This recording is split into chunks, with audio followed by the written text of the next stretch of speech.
Hello दोस्तों, welcome to back our 15 minute series 6। तो अगर सीए फाउंडेशन जून 2023 देने जा रहे हो तो ये वीडियो तुम्हारे लिए है, क्योंकि आज का टॉपिक होने वाला है bank reconciliation statement with concept.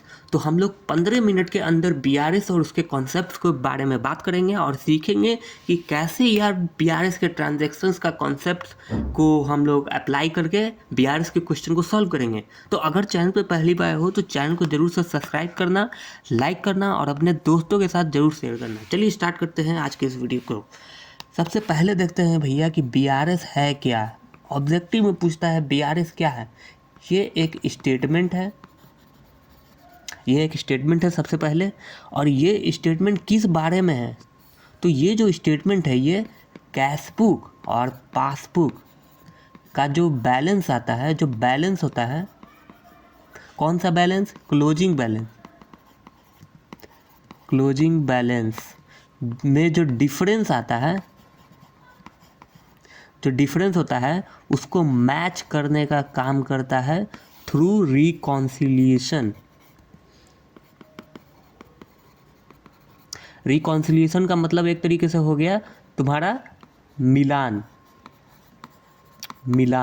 मतलब कि मैच करना। ये तुमको सरल भाषा में मैं तुमको बताया कि यार बीआरएस होता क्या है। अब बात करते हैं यार कि इसमें कितने प्रकार के एरर्स आते हैं, क्या कॉन्सेप्ट लगेगा। तो इस वीडियो को जरूर अंत तक देखना। चलिए नेक्स्ट बात करते हैं कि यार कितने प्रकार के इसमें एरर्स आते हैं। सबसे पहले टाइप्स ऑफ एरर। पहला टाइम एरर, टाइम डिफरेंस रहता है दोस्तों, टाइम डिफरेंस। सेकेंड ट्रांजैक्शंस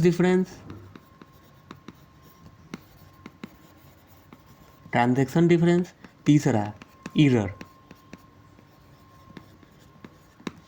अब देखो यार टाइम डिफरेंस क्या होता है, यार ट्रांजैक्शन डिफरेंस क्या होता है, यार एरर्स क्या होता है। तो एक एक करके हम लोग बात करेंगे। पहले बात करेंगे टाइम डिफरेंस के बारे में, उसके बाद बात करेंगे भैया ट्रांजैक्शन डिफरेंस के बारे में, फिर बात करेंगे भैया एरर के बारे में। तुम लोग ICAI के मटेरियल को मैच कर लेना कि क्या मैं सही जा रहा हूँ या गलत जा रहा हूँ। इसके बाद हम लोग कॉन्सेप्ट्स के बारे में जानेंगे कि यार कॉन्सेप्ट्स क्या लगेगा, फिर कुछ ट्रांजेक्शन्स लेकर एग्जाम्पल भी लेंगे और उसको सॉल्व करेंगे कि यार कैसे क्या होगा।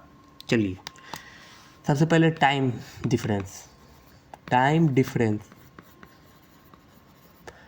डिफरेंस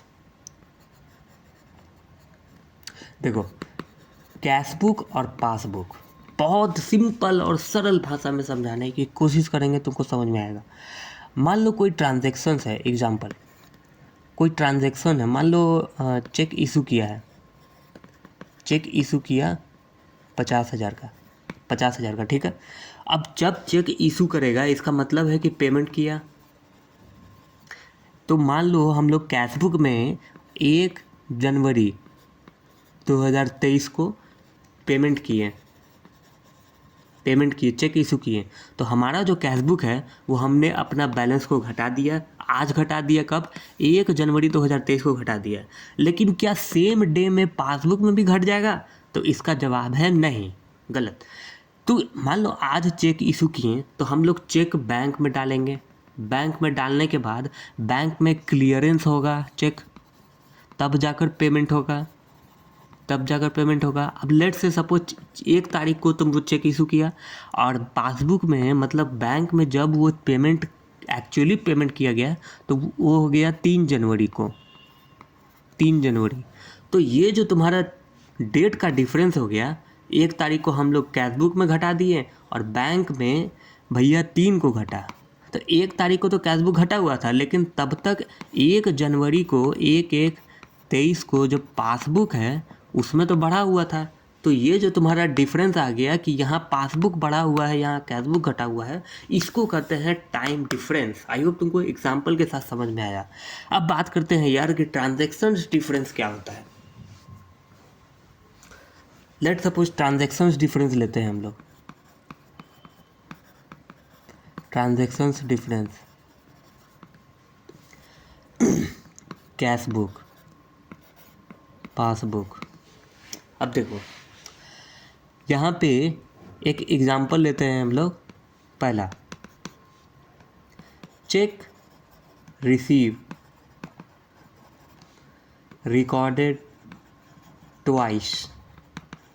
ये एक एग्जांपल है, मान लेते हैं ये तुम्हारा 5,000 का है, कहीं से चेक रिसीव हुआ, किससे रिसीव हुआ होगा, कोई कस्टमर होगा, डेटर होगा, जो पेमेंट बचा हुआ होगा कंपनी का वो रिसीव हुआ। अब भाई साहब के पास 5,000 का चेक इशू हुआ, लेकिन कैशबुक में भाई साहब जब रिकॉर्ड किया तो वो 10,000 कर दिया, यानी डबल अमाउंट से।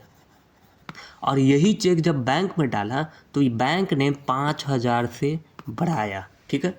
यहाँ पे तुम्हारा 10,000 से बढ़ा हुआ है, यहाँ तुम्हारा 5,000 से बढ़ा हुआ है। तो यहाँ पे सीधे देख सकते हो कि 10,000 जो है क्लोजिंग बैलेंस ले, तो यहाँ पे तुम्हारा 5,000 आ रहा है, यहाँ पे तुम्हारा 10,000। और ये जो तुम्हारा 5,000 का डिफरेंस है, इसी को कहते हैं तुम्हारा ट्रांजैक्शंस एरर, ट्रांजैक्शंस डिफरेंस, ठीक है।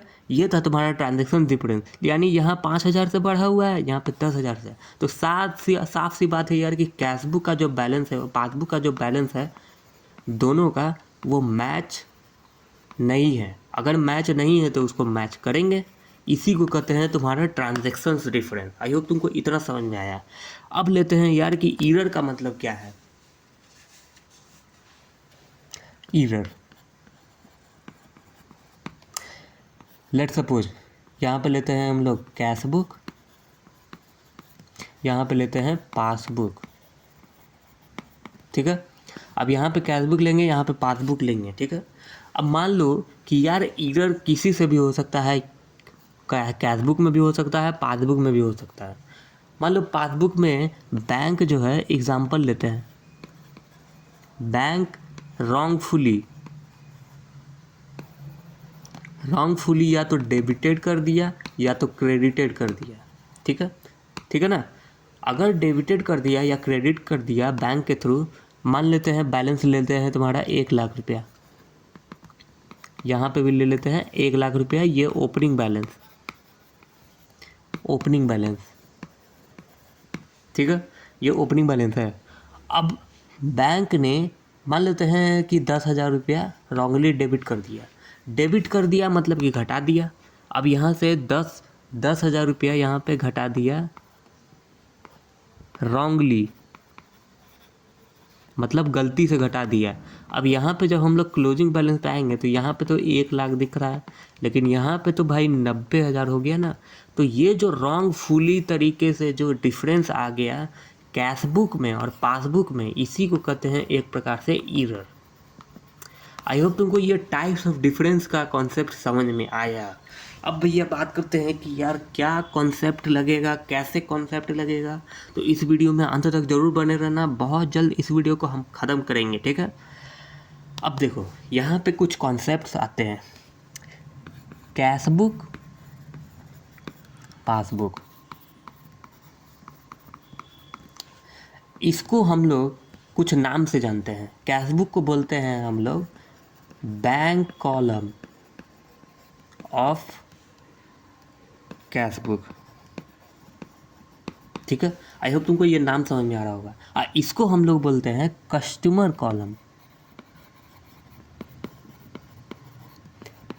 Column of passbook,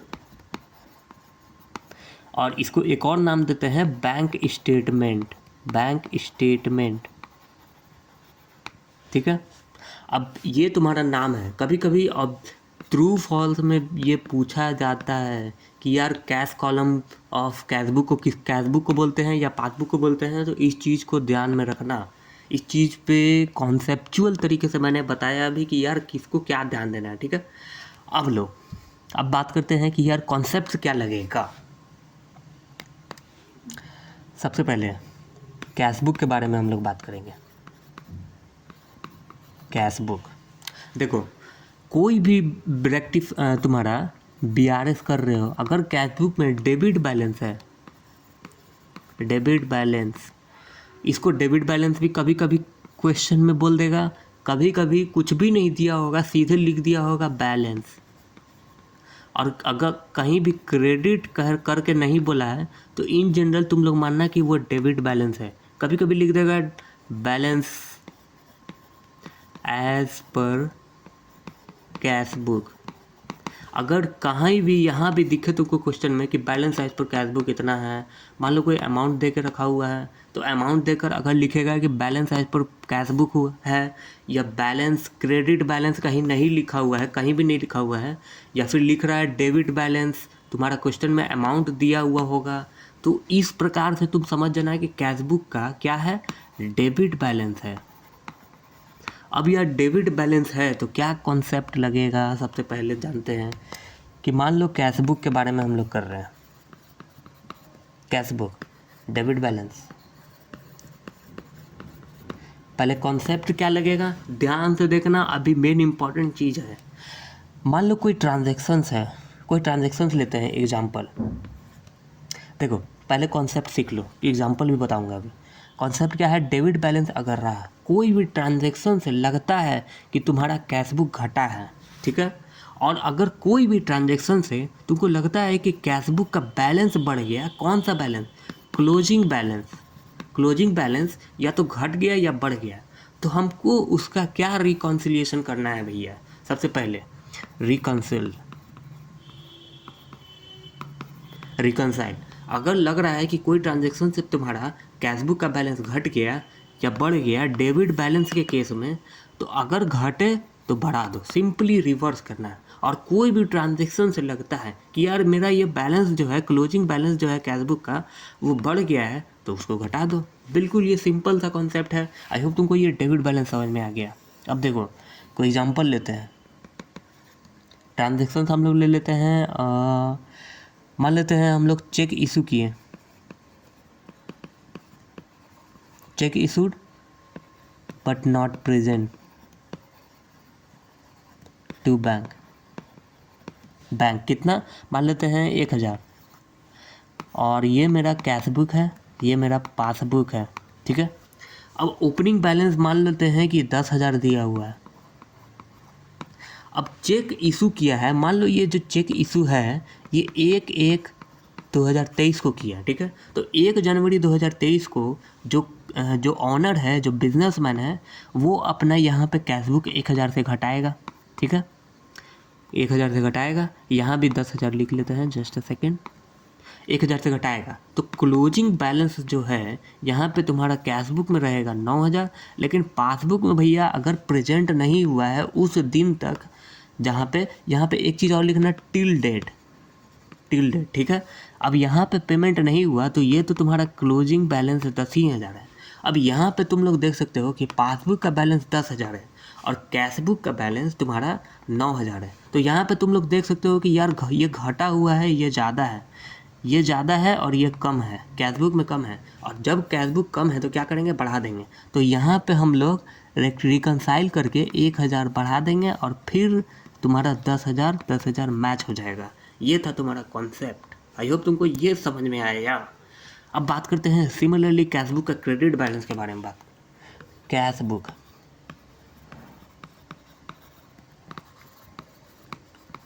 credit balance,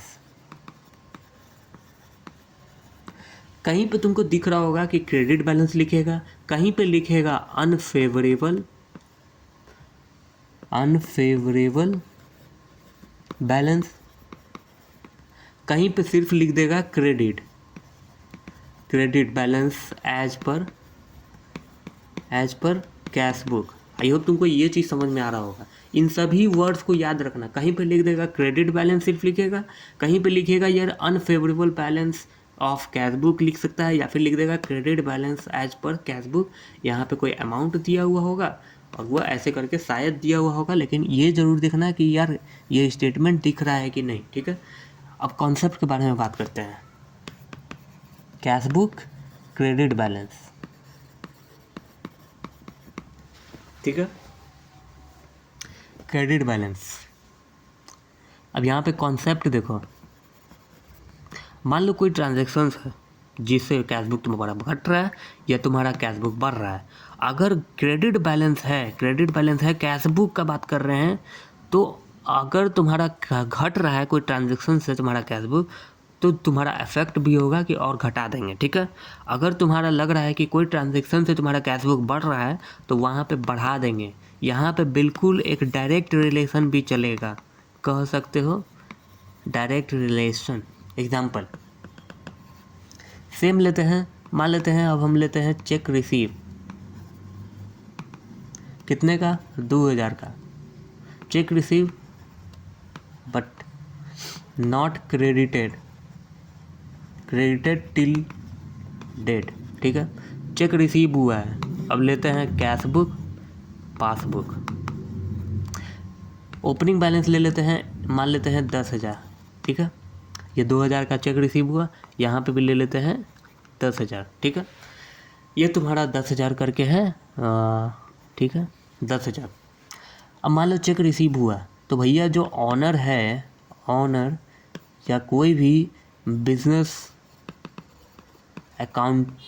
accountant वो क्या करेगा भैया, कैश बुक में 2000 रुपया बढ़ा देगा। अब 2000 बढ़ा हुआ है, लेकिन जब ये चेक रिसीव करेगा और जब वो बैंक में भेजेगा तभी ना यहाँ पे 2000 बढ़ेगा। तो यहाँ पे तुम्हारा कैश बुक निकल के आता है 12,000 और यहाँ पे पासबुक निकल के आता है यार 10,000, ठीक है। तो यहाँ पे तुम लोग देख सकते हो, ये सिर्फ एक एग्जांपल है तुमको समझाने के लिए, ये ज़रूरी नहीं है कि ये ट्रांजैक्शन मैं अभी तुमको सही सही बता रहा हूँ, ये कॉन्सेप्ट के साथ एग्जांपल में बता रहा हूँ ताकि यार समझो कम से कम। ये कैश बुक है या पासबुक है, ओपनिंग बैलेंस 10,000 दिया हुआ है, चेक रिसीव हुआ था तो ऑनर ने या बिजनेस अकाउंटेंट जो भी है वो 2,000 रुपया कैश बुक में भैया बढ़ा दिया, ठीक है, यहाँ पे तो यहाँ पे 12,000 हो गया। लेकिन जब वो बैंक भेजा तो टिल डेट वो क्रेडिट नहीं हुआ, टिल डेट क्रेडिट नहीं हुआ, नॉट क्रेडिट टिल डेट, मतलब एक बैंक रिकन्सिलिएशन स्टेटमेंट 1 मंथ का बनता है, ठीक है। अब उस मंथ में अगर तुम्हारा नहीं क्रेडिट हुआ है, जिस मंथ से रिलेटेड है, मान लो हम तुमको ये जो चेक रिसीव हुआ जो तुम्हारा 2 जनवरी 2023 को हुआ, अब 31 जनवरी 2023 तक क्रेडिट नहीं हुआ, नॉट क्रेडिट, तब भैया इसमें क्या करेंगे, तो यहाँ पे तुम्हारा ये इफेक्ट हुआ ना कि चेक रिसीव हुआ तो 2000 बढ़ा दिए, बट 31 जनवरी तक तुम्हारा क्रेडिट नहीं हुआ बैंक अकाउंट में, तो पासबुक में भैया तो यहाँ पे नील बटा सन्नाटा है, तो यहाँ पे तुम्हारा 12,000 कैश बुक हो जाएगा at the end of the 31 मार्च 2023 और यहाँ पे तुम्हारा पासबुक में 10,000 रहेगा, ठीक है। अब बात करते हैं यार कि कैसे रिकन्सिलिएशन करेंगे। यहाँ पे तुम लोग देख सकते हो कि बढ़ा हुआ है, कैश बुक बढ़ा हुआ है, और यहाँ पे मैंने कॉन्सेप्ट को क्या बताया कि अगर कोई भी ट्रांजेक्शन से तुम्हारा कैश बुक बढ़ गया, कैश बुक बढ़ रहा है तो बढ़ा देंगे, क्या करेंगे भैया यहाँ पे करके बढ़ा देंगे 2000, तो तुम्हारा हो गया 12,000, ठीक है।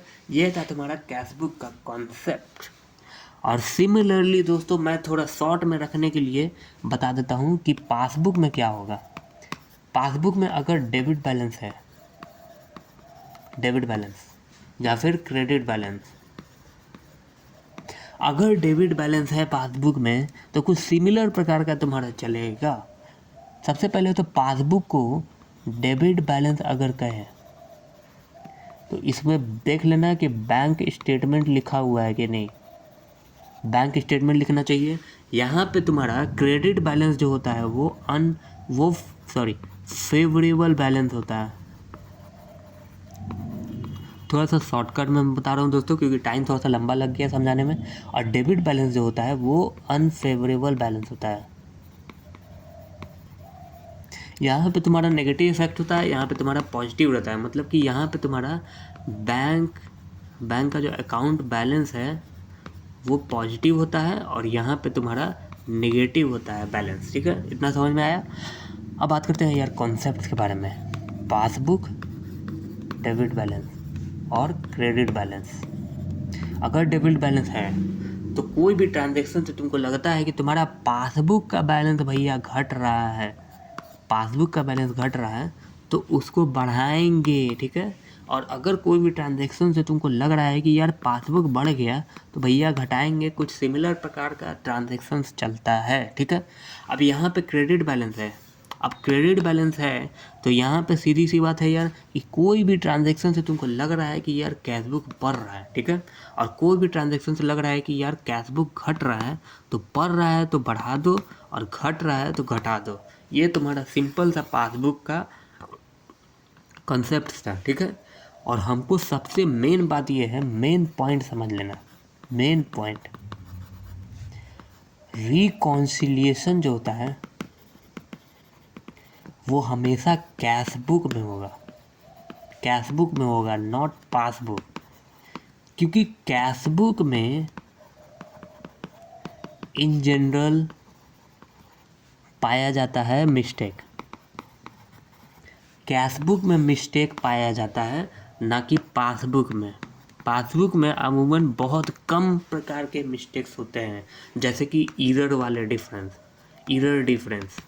और बैंक में दोस्तों हमको हमेशा माना जाता है कि यार बैंक का जो ट्रांजैक्शन है वो हमेशा करेक्ट है, और कैश बुक में जो एरर हुआ है हमें उसे रिकंसाइल करना है। आई होप तुमको ये सारा कॉन्सेप्ट और ये सारा जो मैंने बताया बैंक रिकंसिलिएशन का मतलब वो समझ में आ गया होगा। आई होप अगर तुमको वीडियो पसंद आया होगा तो लाइक, शेयर, सब्सक्राइब